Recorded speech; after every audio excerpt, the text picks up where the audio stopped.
Les bontés de l'Éternel sont inépuisables. Cette phrase m'a réveillé chaque matin de ma vie, en tout cas aussi longtemps que j'ai vécu chez mes parents, jusqu'à mes 19 ans à peu près. Chaque matin, ma mère nous réveillait à 5 heures du matin. Pour elle, c'était intransigeant. On n'avait pas toujours les mêmes horaires. Chacun partait un peu, pas toujours en même temps. Alors, elle voulait qu'on fasse un culte en famille. Et donc, pour elle, c'était 5 heures du matin. C'est bon, tout le monde est réveillé, personne n'est parti encore. Et elle voulait profiter de ce temps-là pour qu'on puisse prier et puis méditer la parole de Dieu. Et voilà comment elle commençait son propos. Les bontés du Seigneur sont inépuisables. Je savais que cette phrase ne venait pas d'elle. Je me doutais que ça venait de la Bible. Et vous savez, dans mes lectures aléatoires à l'époque, je ne savais pas trop où situer ce texte. Je pensais que c'était un psaume. Et que c'était un psaume de David, un psaume de reconnaissance, un moment de joie. Les bontés de l'Éternel sont inépuisables. Et quand j'ai entrepris de lire ma Bible un peu plus âgé, je me suis dit, tiens, je vais me lancer un défi, je vais commencer à lire de la Genèse à l'Apocalypse. Et là, je tombe sur ce passage dans Lamentation. Après tout, qui est-ce qui lit Lamentation chaque matin?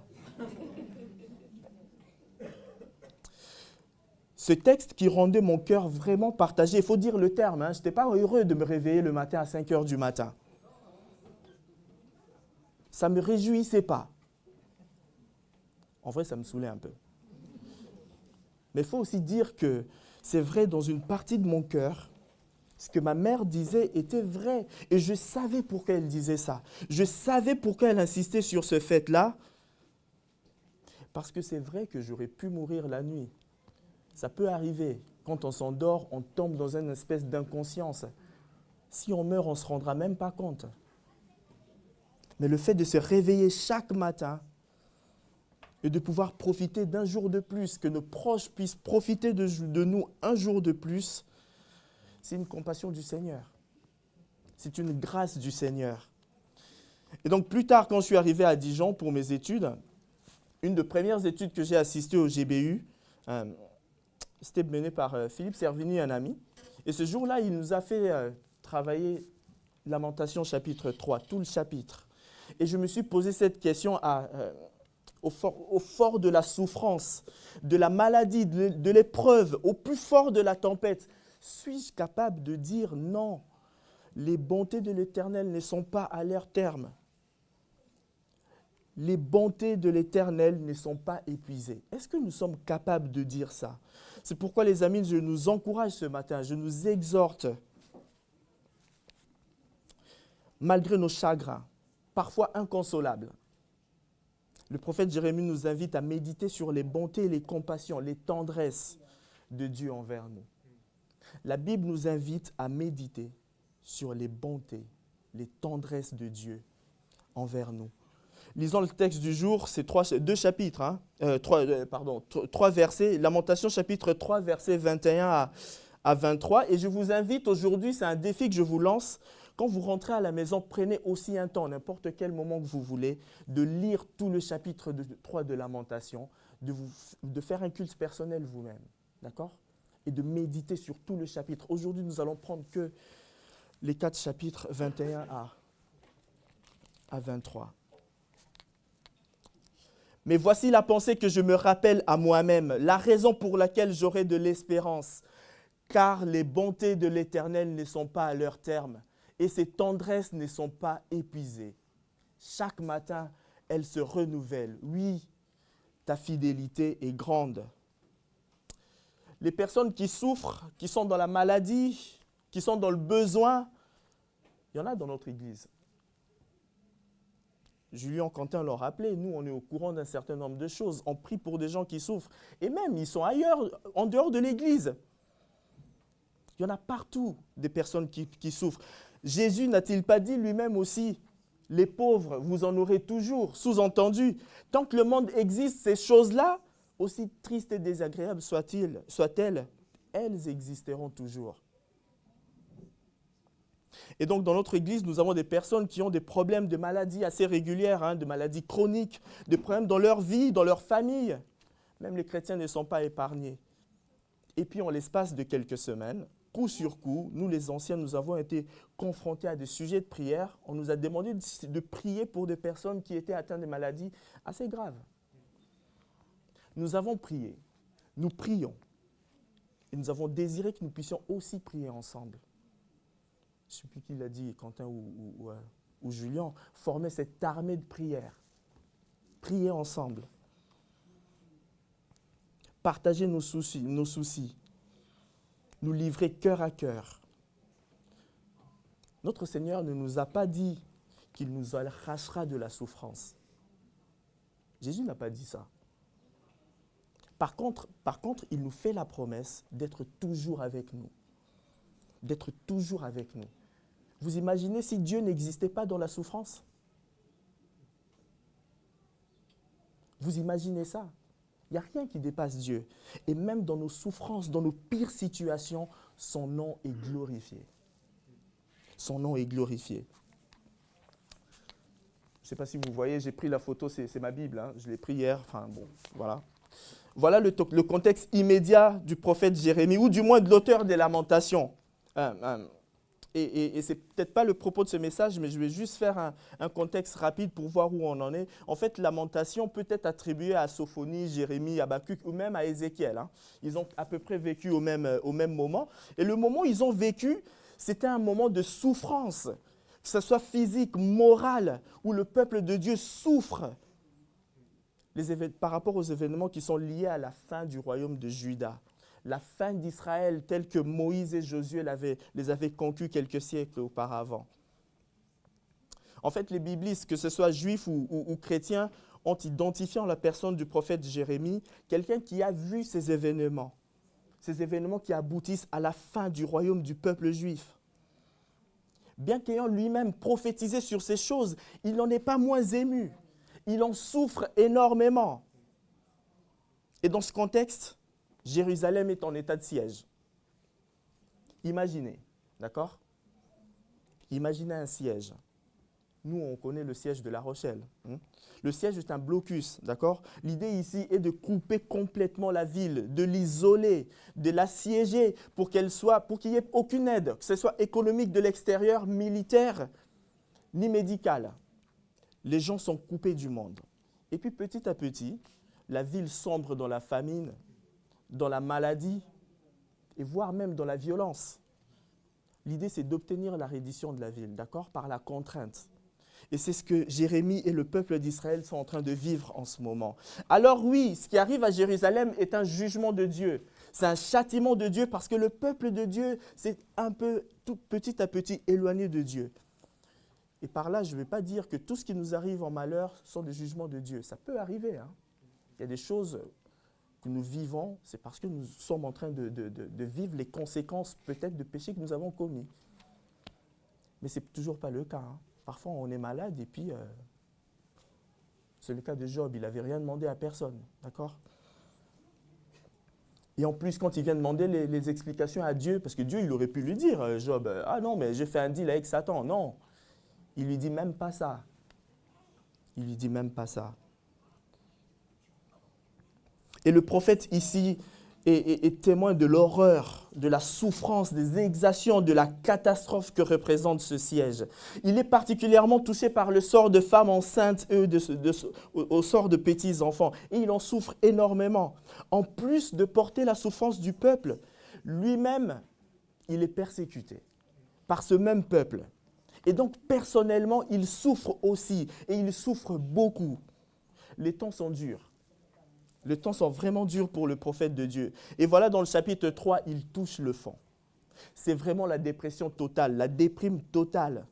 Il est au fond du gouffre, au plus bas de sa situation. Voilà ce qu'il dit, pêle-mêle, hein, quelques versets. Moi, je suis l'homme, il n'ose même pas se dire que c'est Dieu, hein. Quand il dit « il s'adresse directement à Dieu, d'accord ?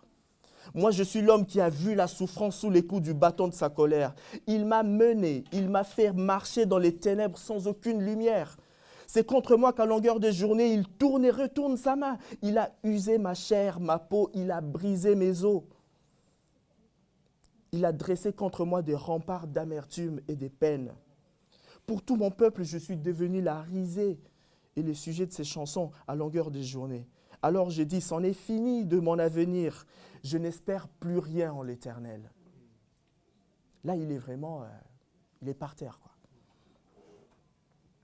Il trouve néanmoins la force de prier. Et c'est ce que Quentin a fait avec nous tout à l'heure, hein, la force de prier. Trouver dans la prière, même quand la situation nous échappe.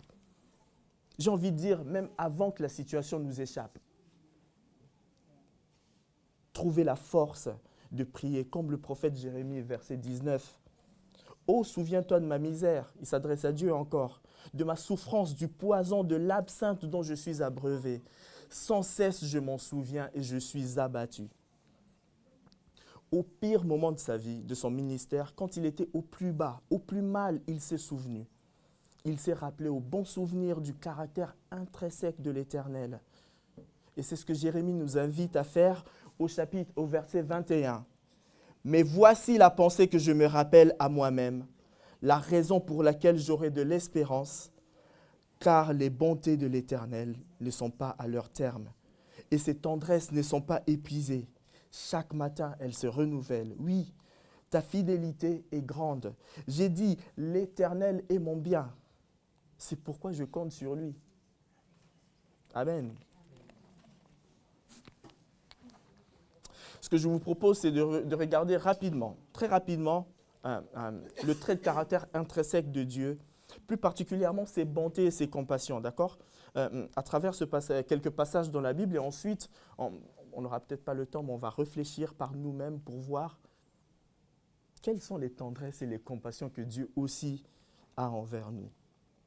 Et donc, dans ma Bible d'études, la bonté de Dieu est définie comme l'amour plein de compassion de Dieu envers son peuple ou envers nous. Et dans l'Ancien Testament, ces termes compassion, tendresse, bonté est utilisé à peu près 250 fois. Et à chaque fois, il inclut les notions d'attachement, de grâce, de miséricorde, de pardon et de fidélité de Dieu envers son peuple. 2 exemples. Dieu est intrinsèquement bon, on l'a vu avec Paul les semaines dernières. C'est pourquoi il a choisi de bénir Abraham alors qu'il n'avait rien demandé. Il a choisi de le bénir et il a choisi de faire de lui quelqu'un d'important. Abraham n'avait rien demandé à personne. Mais parce que Dieu est bon, il l'a fait. L'apôtre Paul dit dans le Nouveau Testament, « Dieu est bon envers nous alors que nous étions encore des pécheurs, c'est-à-dire loin de lui, ses ennemis. Christ est mort pour nous. » Christ est mort pour nous. Les amis, Christ est mort pas pour ses amis, pour ses ennemis. Et nous sommes donc réconciliés avec Dieu. Et maintenant, nous pouvons nous asseoir à sa table. Et Dieu peut nous appeler ses enfants. C'est comme ça que Quentin a conclu le dernier chapitre de la Bible, de l'Apocalypse tout à l'heure.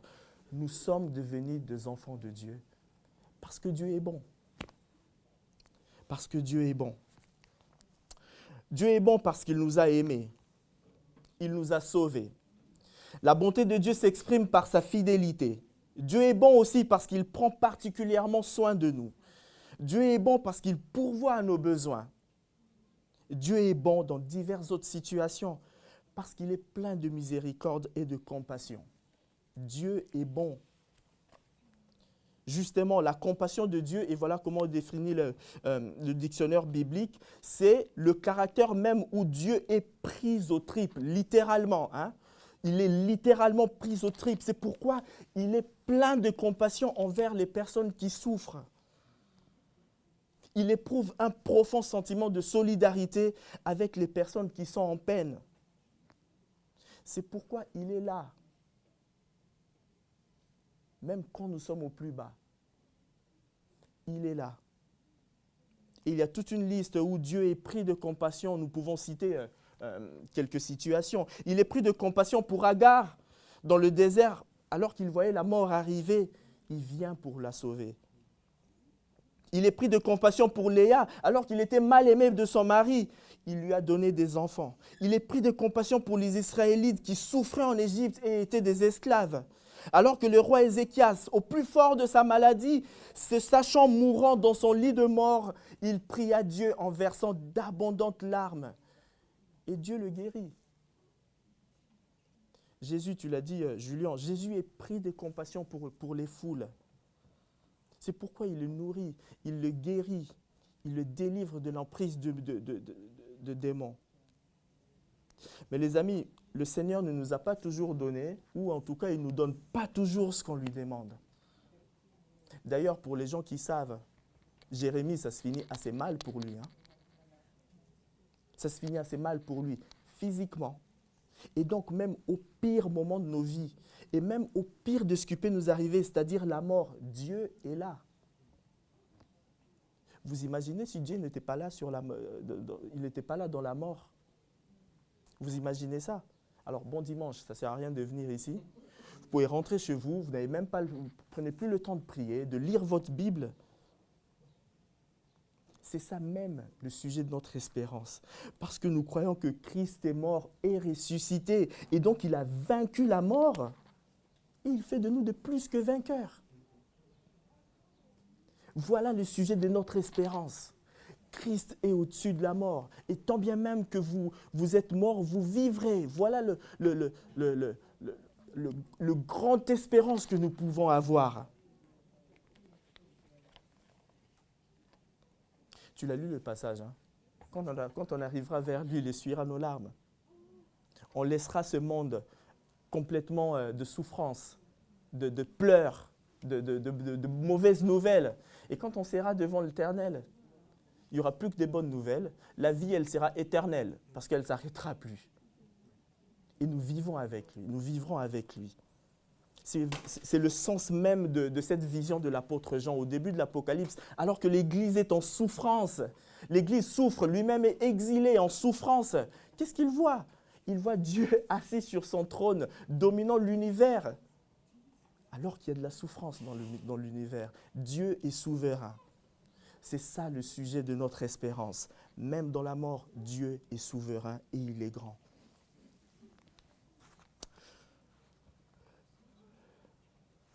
Là, nous avons vu quelques passages très rapidement de la bonté, des compassions, des tendresses de Dieu dans la Bible. Ce que je vous propose, ça marche Nathan, ça? Ouais.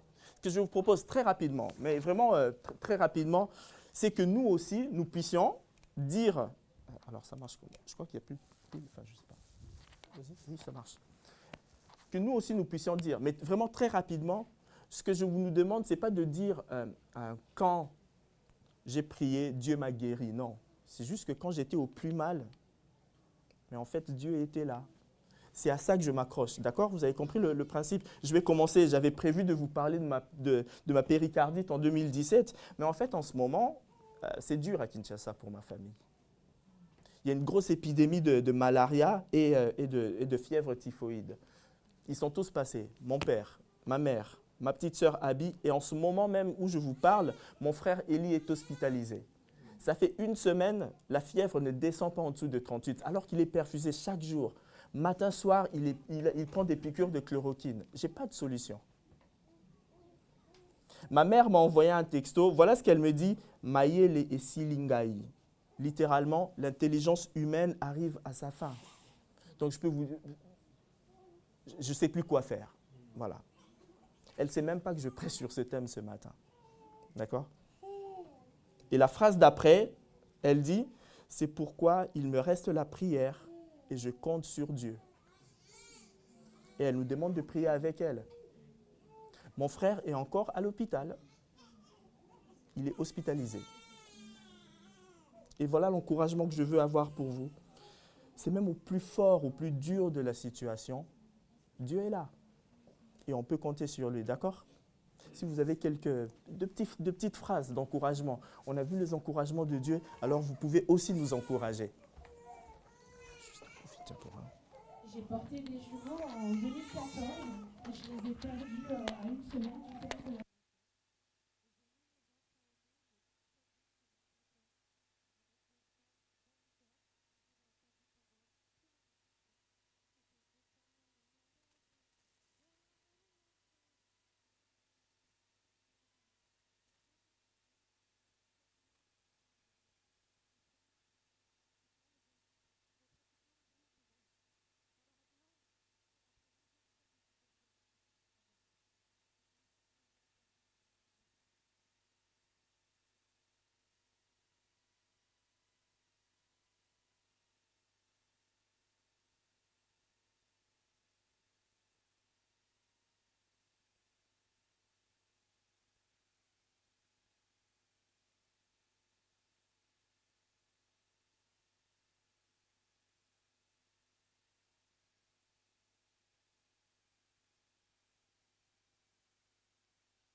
On va peut-être s'arrêter là. Merci pour vos témoignages. L'idée, c'était qu'on regarde. Dans la Bible, Dieu est souverain dans les souffrances, mais en fait, il l'est aussi dans nos vies. Je dis toujours, quand on met le rétro comme ça, on se rend compte que, waouh, voilà comment le Seigneur nous a accompagnés. 2 phrases pour... 2 encouragements, 2 pensées que j'aimerais vous laisser ce matin avant de passer la parole à Quentin à nouveau. Dieu ne nous a jamais promis une vie facile. En revanche, il nous permet de venir à lui en toutes circonstances, de meilleur au pire, et nous promet sa paix. J'en fais l'expérience ces dernières semaines et je ne peux que lui attribuer reconnaissance et gloire pour tous les petits et grands miracles que je vois chaque jour dans ma vie. Élise, et après le prophète Jérémie dit, « Mais voici la pensée que je me rappelle à moi-même, la raison pour laquelle j'aurai de l'espérance, car les bontés de l'Éternel ne sont pas à leur terme et ses tendresses ne sont pas épuisées. Chaque matin, elles se renouvellent. Oui, ta fidélité est grande. Oui, la fidélité de l'Éternel est grande. » Je vais prier.